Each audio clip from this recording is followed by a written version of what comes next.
हाँ जी जनाब, क्या हाल चाल है जी। Welcome back to my another video. भाई आज की वीडियो के अंदर जो है वो एक कंप्लेन आई थी जी। सुपर एशिया की वॉशिंग मशीन थी, मैंने घर जाके चेक की तो इसकी कंप्लेन ये थी कि जब इसको ऑन करते हैं ना तो मशीन जो है वो एक साइड पे चलती है, एक साइड पे नहीं चलती, वो भी धक्का स्टार्ट है।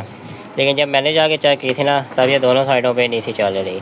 लाइट ऑन होती थी, सब कुछ होता था, हर चीज़ आ रही थी आवाज़, लेकिन मशीन चलती नहीं थी।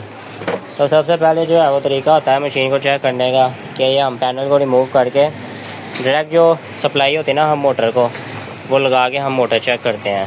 ठीक है, अब मैंने जो है वहाँ पर जो है ना कस्टमर के घर पे मशीन को डायरेक्ट मोटर को जो है वो सप्लाई दी है। तो डायरेक्ट लगाने से भी मोटर जो है वो नहीं थी चली।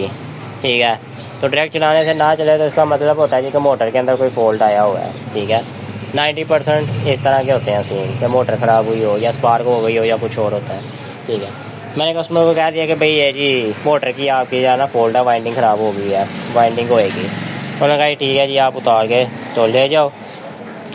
अब मैं मोटर यहाँ पे लेकर आया हूँ। सबसे पहले हमारा काम होता है कि मोटर को यहाँ पर ला के चेक करना। बाज़ बात होता है वहाँ पे कोई और भी इशू हो सकता है किसी वजह से।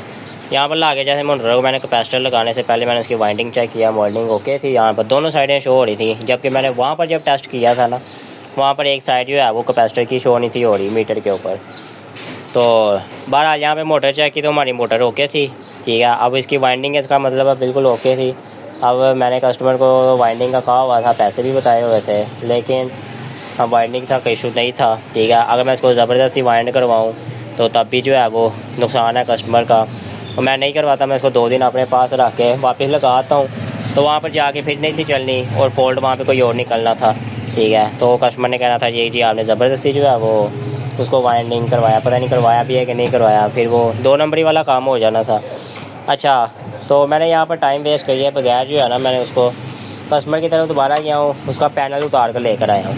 मैं यार पैनल उतार के ले आ गया तो उसको दुकान पे चेक करते हैं इसके अंदर क्या फॉल्ट है। तो लो जी अभी मैंने इसको ला के रखा है तो फॉल्ट जो है ना मुझे यहाँ पर ही नज़र आ गया है। ये देखो जी, इसकी जो पैनल की तार थी ना जो नीचे की तरफ जाती है मोटर की तरफ, ठीक है, इसमें एक क्रैक है।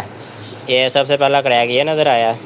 ठीक है, इसमें यहाँ पर देखो ये तार ब्रेक है और ये कैपेसिटर वाली तार ब्रेक है। जो मैं ऊपर से मीटर से चेक कर रहा था ना तारें, जो कैपेसिटर की एक तार शो नहीं थी हो रही, वो यहाँ से ब्रेक है तार, एक ये ब्रेक है। सेकंड नंबर पे यहाँ पर भी जो है वो हल्के हल्के जो है वो कट आए हुए हैं। तो मेन इशू जो है ये सिर्फ इस वायर का है। ठीक है, हमारी मोटर भी ओके है, पैनल का जो टाइमर है, कैपेसिटर है, स्विच है, हर चीज़ ओके है। ठीक है, तो अब सिंपल हम इस वायर को चेंज करेंगे और मोटर को वापस इंस्टॉल करके मशीन ओके कर देंगे। ठीक है, तो अब कस्टमर के जो है वो पैसे भी बच जाएंगे, हमारा काम भी जो है वो बच गया। ठीक है, तो भाई इस तरह के फ़ॉल्ट जो है वो आ जाते होते हैं, बाज़ बात नहीं पता चलता। लेकिन ये है कि अगर बजाय मैं मोटर को ला कर या पहले ही खोल दूँगा नहीं जी ये वाइंड ही होएगी सारा कुछ होएगा, तो फिर ये नुकसान था। तो पहले यहाँ पर ला के तसल्ली कर लेनी चाहिए। ठीक है, सीरीज़ बोर्ड हो तो सीरीज़ बोर्ड के ऊपर आपने प्रॉपर हर चीज़ पहले चेक कर लें, उसके बाद जो है वो नेक्स्ट स्टेप लेना है। तो भाई उम्मीद है आपको आज की वीडियो भी अच्छी लगी है। वीडियो को लाइक कर लें, चैनल को सब्सक्राइब कर लें। आज के लिए सिर्फ इतना ही।